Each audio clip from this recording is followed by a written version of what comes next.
এবং গত প্রায় এক সপ্তাহ থেকেই অনেকগুলো দুঃখজনক ঘটনা ঘটেছে। এর মধ্যে বিশেষ করে গতকালকের ঘটনাটি, যেটি শেরপুরের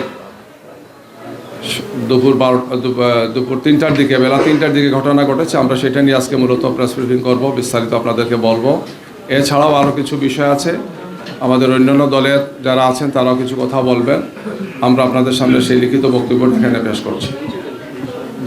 প্রিয় সাংবাদিক বন্ধুগণ, শেরপুর জামাত নেতা হত্যার ঘটনা 11 দলীয় জোটের পক্ষ থেকে আমরা এই সংবাদ সম্মেলন আসন্ন ত্রয়োদশ জাতীয় সংসদ নির্বাচনকে সামনে রেখে দেশে একটি উৎসবমুখর পরিবেশের মধ্য দিয়ে যাওয়ার কথা ছিল।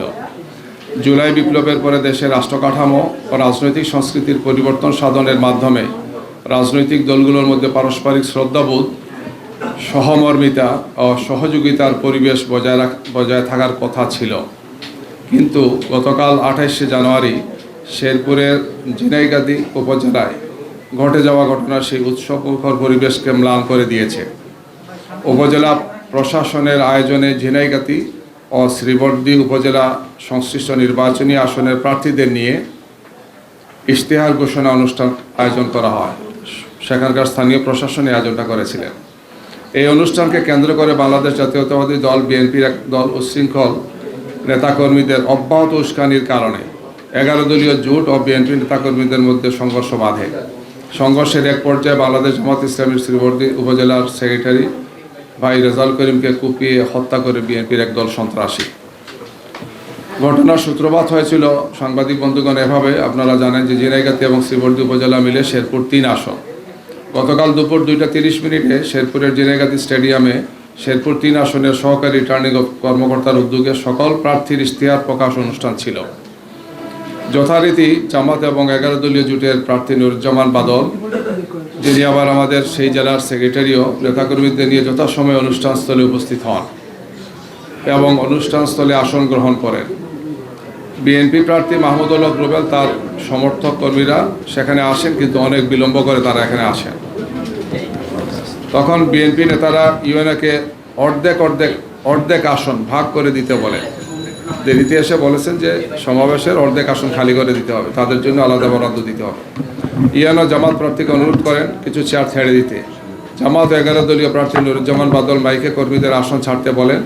জামাত কর্মীরা আসন ছেড়ে দেওয়ার পরও বিএনপির উচ্ছৃঙ্খল নেতাকর্মীরা বাকবিতণ্ডা শুরু করেন। সেই সাথে ওই আসনের বিএনপি প্রার্থী মাহবুবুল হক রুবেল, বিএনপি নেতা আব্দুল হান্নান সহ বিএনপির উচ্ছৃঙ্খল নেতাকর্মীরা অব্যাহত উস্কানি দিতে থাকেন। এতে বিএনপি নেতাকর্মীরা হাতাহাতি এবং সংঘর্ষে লিপ্ত হয়। এই দুইজনের উস্কানির কারণে, অন্য নেতাদের উস্কানির কারণে।